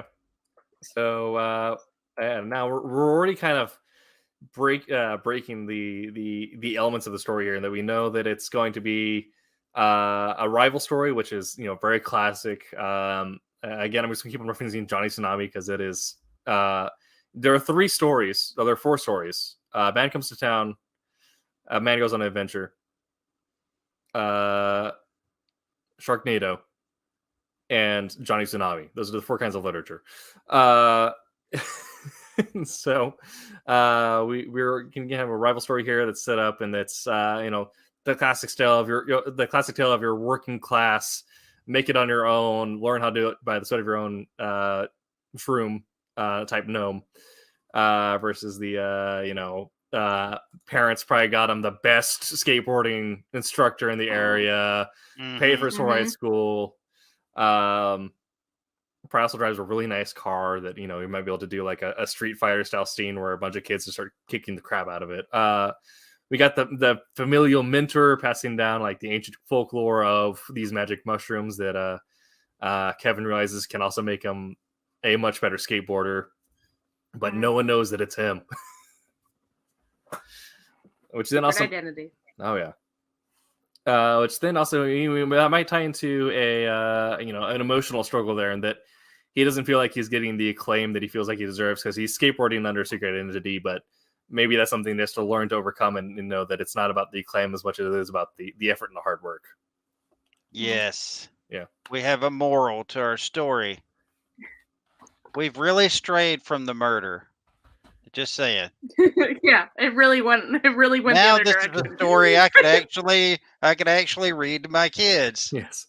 Well, that's when we get into the sequel series years down the line, where his best friend gets murdered and he has to find out what happened. Yes. And Mushroom Kevin can have a cameo. Yes.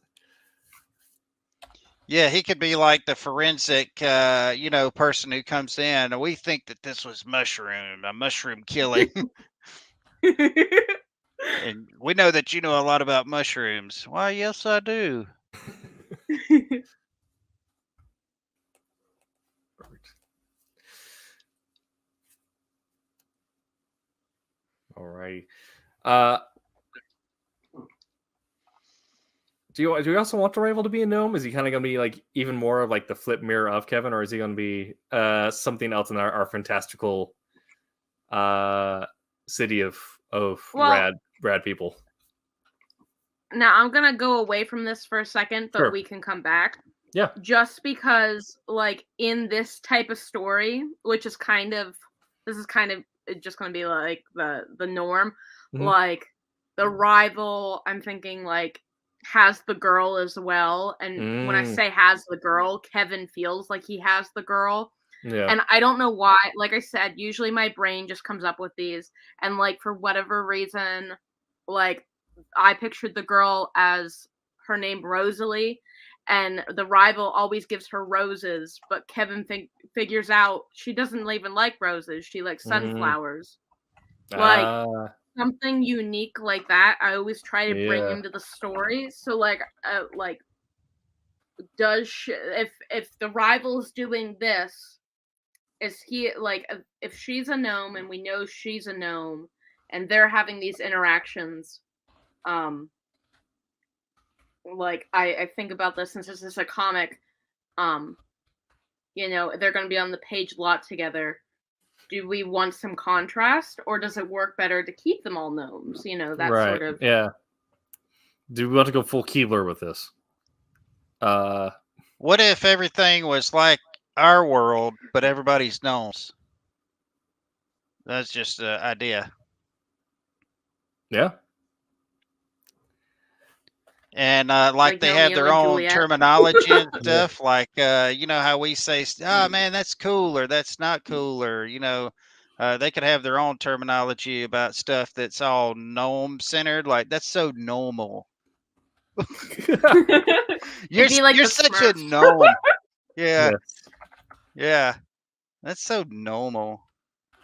That's so normal. You're so normal. Oh, some gnome reality. Okay, so we're gonna set this into gnome reality. We're just gonna assume that people are gnomes at this point. Get away from me, you Neanderthal. Perfect.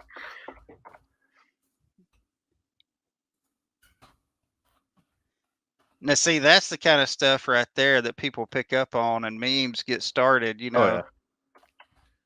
Any gnome flowers.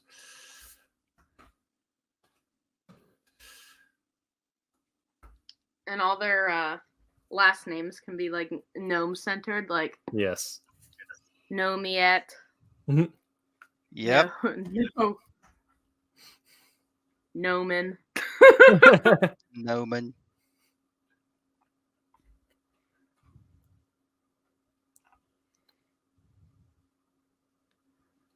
What should the rival's name be, guys? I feel like he's screaming to be heard. We haven't gotten, he should have kind of a.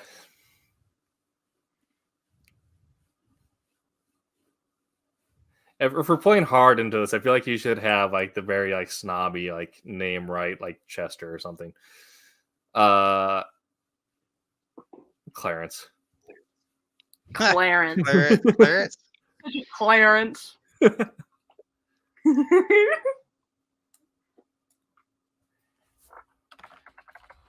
And maybe that's the thing too, is that even though he is kind of like, fed the silver spoon, everything comes from a well-to-do gnome family. He tries to like, maybe that's a part of like his emotional part of relation too, is that he wants to be rad like everyone else, but so he's like, no, or guys. Maybe it could be like he's Clarence Nobile Noet the Third, so he's always trying to get his father's. He's just trying to do well to get his father's. Right. Yes. Or maybe his father was something great and he's trying to be something great to kind of be on par with the family name or something. That's a big deal with fellas. Imagine trying to live in somebody's shadow. It's tough. Or maybe his father was like a great, this kind of like just adds to what Quentin said, like a great skateboarder, and he's just trying to live up to that name. Yeah. And maybe he developed something of like a superiority complex where he just takes it out on everyone around him, and that's kind of that starts some of the beef with Kevin. Yeah.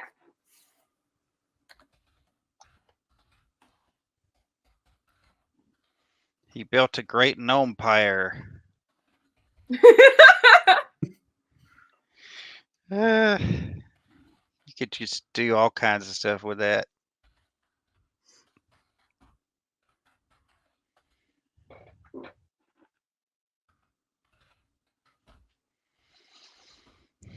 Guess what I'm drawing, Mackenzie? Tell me. You have no idea. When you sent me that this morning, oh my God, it just made my day. And see, I took the extra time that I never do, and I filled in the top of the page with name, date, book, issue. I never do that. I know somebody somewhere, some letterer is like pulling their hair out every time I send these things in because there's never any page numbers or I'm sure we're going to be getting some messages at some point saying, "Guys, you got to put this stuff on here." And I'm also just giving the mentor a familial name. Just gonna be the No Ma. No, Ma. I love it. Yes. Quentin, I'm like so excited though. Like the I feel like it's Grand been such a long Poobah, it's time the coming. Grand Noma. Yes. Grand So- Noma. And I already kind of have an idea of how the story might wrap up. This conflict, at least, is that it's going to be kind of the almost like the end of every like Disney Channel original where Kevin and Clarence have the set and like, hey man, it's cool. You don't need to live up to be like your dad. You can be just you, and that's fine. Yeah, you Yeah. can be normal, Yeah. just like the rest of us. Yeah. And they become friends. All right. So now we get to kind of where we define the log line, which for those of you who don't work in film, you probably have never seen one of these in your life. But it's usually just 1 to 3 sentences that is like the quick, like if you're spitting something out as someone's walking by, like, hey, here's a story I have. Yeah. So This is going to cause some lawsuits like 12 or 15 years from now. This is going to be like some jamming story, and then Yes. we're all going to be in like this court battle.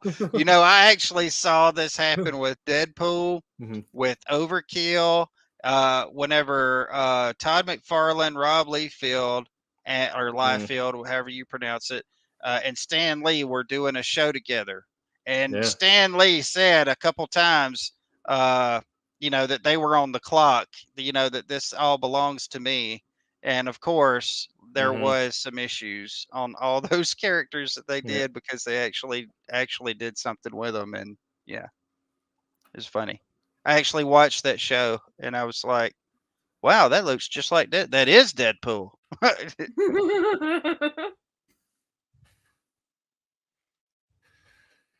All right. So kind of finding our conflict here. It's kind of the basics of what we know. Mushroom Kevin, a subpar film skateboarder.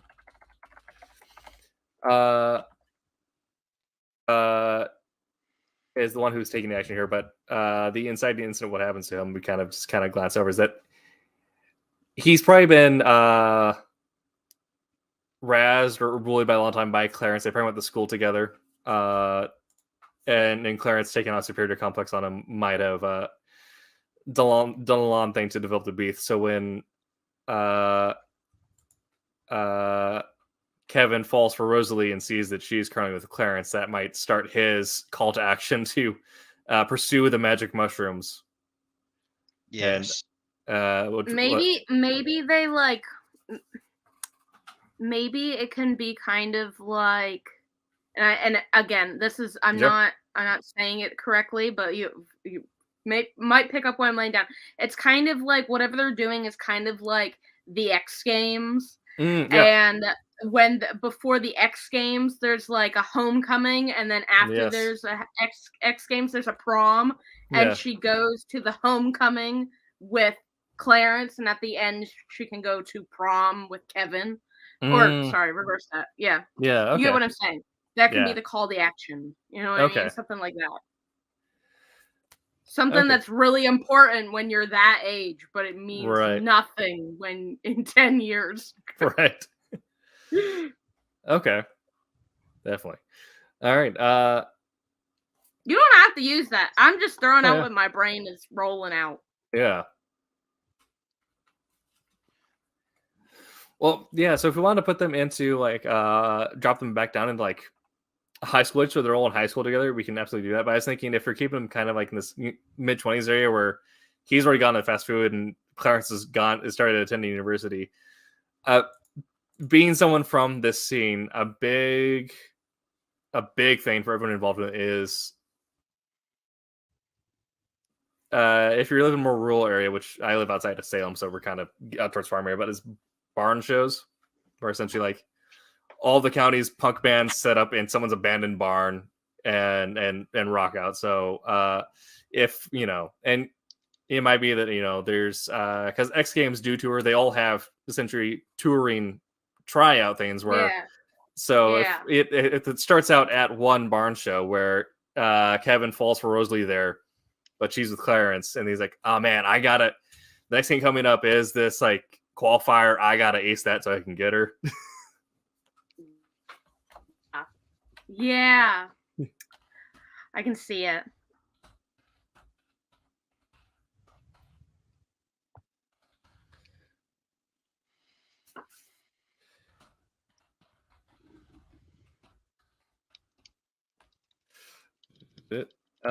So We could have just made it simple too, and she could have just came into the restaurant that he worked at.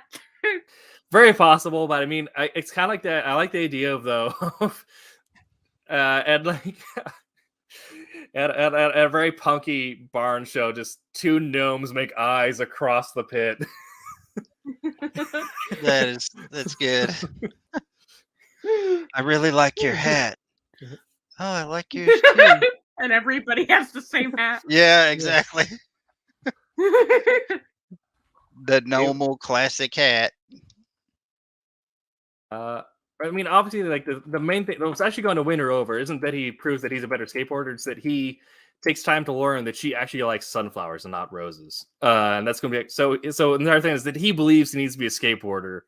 Clarence believes that he needs to be the cream of the crop as well, and she's kind of stuck between their emotional baggage. But when Kevin realizes, like, no, I just need to learn more about her, that's when he also learns that he needs to learn more about Clarence, and they can work through their beef together too. Yeah.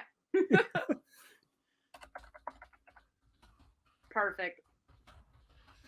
Well, what about this? What if him and Clarence, like whenever he's in his normal form or whatever, they're kind of on speaking terms. Right. And of course, Clarence doesn't know that he's the mushroom guy. Yeah.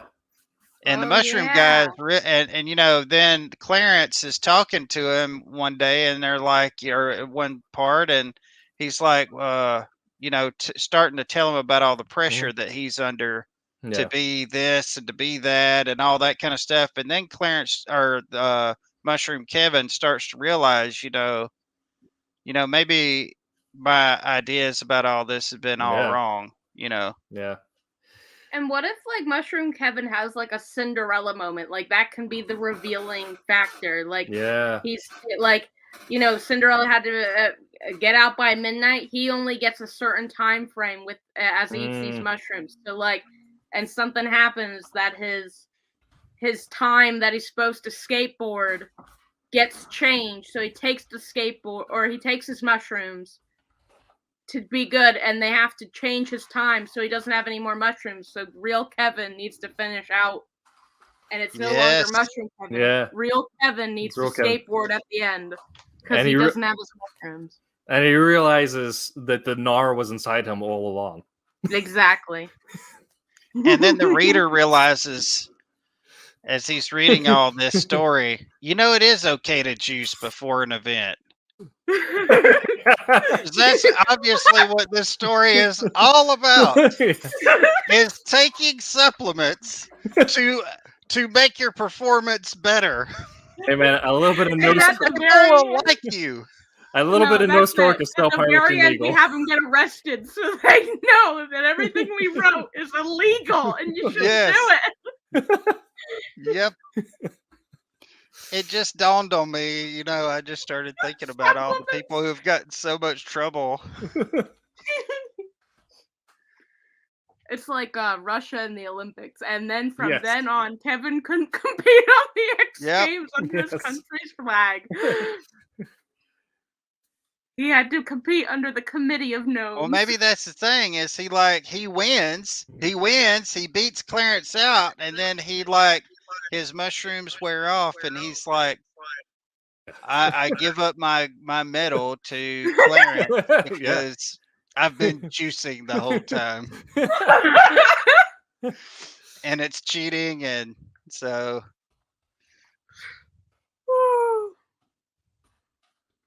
There you go. There's our story. Juicing's bad. and that also plays into his other emotional baggage, that he doesn't feel like he's getting the accolades he deserves, and at the end he's like, you know what, I'm going to give up the accolade that I've got to the guy who was my rival. Yep.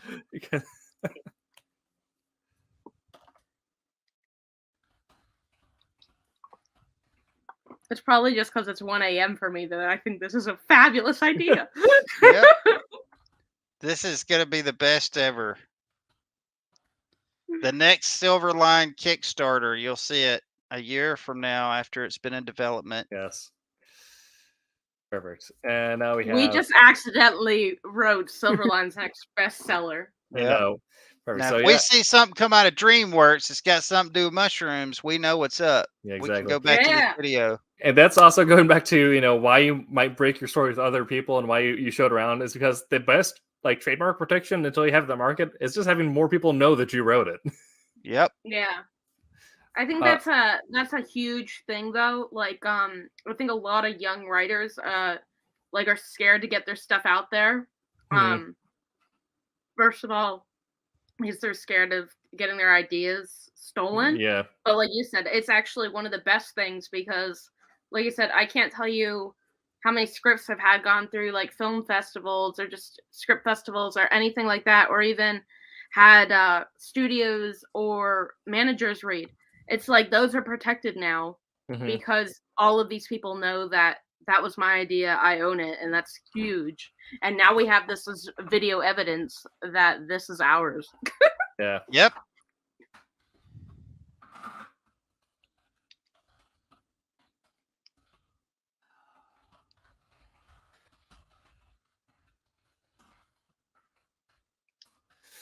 All right, so we have created our we created kind of our character skeletons, our log line summary there, and now you get into a point where if we were to take like another hour or so, we'd go through and break down like, okay, how would this be divided into issues? What would be the smaller micro conflicts, and then eventually what would each page look like? But then if you're talking. Then you come up with a backstory for every extra in your story. Some elaborate way they're all can, and where they come from, and where their people come from. World building. Well, a lot of the times I do that for like I know I did it for Quentin for Nightrise. Like sometimes when you're like trying to get what your characters look like across, having a backstory for them helps. Yes. And it helps the artist. Well, every time I've worked with an artist, it helps. Well, it helps me when I'm drawing to know where they're from, what they're doing. But I was more talking about tertiary characters that have absolutely no impact on the story yet. It doesn't matter. They still need something. Yeah. Like in the cantina, people are still trying to get certain people that were in the cantina in Star Wars, but they can't get them because they never had. Like there was these twins. They've never made a figure of them because they asked. They were the only people to ask, even back then. Well, our likenesses, are we going to get paid for y'all using our likenesses? So there's never been any figures or anything with their likeness on there besides printed material. But all these tertiary characters that have no real impact, they're just kind of like stuck in there. But it does help a lot to have a backstory. Fan favorites. Yeah. I mean, I know like when I was younger, like Avatar: The Last Airbender, that Cabbage Man, he got to be a fan favorite. They put him everywhere in the background. That's how Boba Fett happened. Yeah. The one good thing that came out of the Christmas special. The one good thing. You didn't like the 30 minutes of just Wookiees speaking Wookiee? Yeah. Or singing in the cantina? Yep. It was weird. That's so good. Though, when I was a kid, if I saw that as a kid, I would not have even paid attention just because it was Star Wars. My favorite thing as a kid was watching through the Ewok movies. Yeah. Yep. Yeah. All right. Well, this has been a show on Tuesday. We have been your hosts, Mackenzie Wertman, Quentin Bedwell, and I've been Tim TK. We're gonna throw our socials on the bottom here. But I don't have Quincy's on there yet. So, Mackenzie, where can people follow you? Yeah, since I'm not on there, you can follow me at my website, which is just www.myname.com, and then also at any of my usernames of Wortman25. Perfect. Wortman25. Wortman25. That's from Webkins. It's stuck since Webkins. I remember Webkins. That was my username that I created when I was like 7, and it has stuck with me until I am 26. So, So Webkins really made a impression on you, huh? It really did. It shaped my life. All my usernames and my passwords. Perfect. Try to crack those because they're wonky. Well, you can find me on Facebook, Quentin J. Bedwell. You could probably Google and find me. Quentin J. Bedwell's art, but I don't suggest you do that because there's a lot of art that, is old, and some of it's not really praiseworthy. But anyway, yeah, so you can find me on Facebook. I'm also on DeviantArt as QB, Instagram, QJ Bedwell, or Quentin J. Bedwell. Yeah, so, and you can find me here just about every Tuesday, unless I fudge and lay out like some of our other people did tonight. What? Perfect. Yeah. What about you, Tim? You can find me on Instagram and Twitter at TimTKWriter. You can also now find me by Google. I finally beat out Tim TK Kupra in the search engine optimization. Awesome. I finally appear above him. So I'm now the first result when you type in Tim TK. Thankfully, I've never had that issue. For a while, it used to be Tim Takahashi. He was a color commentator for ESPN. Understandably, much more successful than I am. But I'm like, finally, it's me. With a name like Quentin, there's no other Mackenzie Wortmans. Yeah, with a name like Quentin, I've not had too much trouble. Although Quentin Hoover was, pretty huge. I don't know if either one of you ever saw any of his work, but he was a Magic the Gathering artist. He did other art too. He was really good. He's passed on way years ago, but he was really good. All right. But anyway, yeah, I think you're really good. Yeah. You did a whole cathedral into your next year. Yeah. And now I'm doing a whole village. Yes. Yeah. Remember just to reference as much architecture for your artists as possible. Yep. So if it's a real place. Right. On tonight's episode, we have you got to learn more about us, and we went through and broke down the start of a story. So if you're getting into writing comics and want to know where to start, that's kind of where you start. You just start throwing ideas at a wall and see what weird trip that takes you down. And then don't be afraid to revise it or cut and paste and change it as needed. We'll be back next week, same time, same channel. We'll 8 p.m. Eastern, Wednesdays and Sunday for the Wednesday Warmers and Silver Sundayers, respectively. And we've been your Tuesday dudes. We will see you again next time. We do have a new Kickstarter on the horizon. Yes. Find the link on our website. We put a post for it earlier today. It's going to be a sci-fi extravaganza. I got 3 titles coming together now. Again, we'd like to remind you to make mine Silverline. Good show, Quentin. What'd you think about it? I think it was really good. Hi, I'm Greg Horn. Make mine Silverline.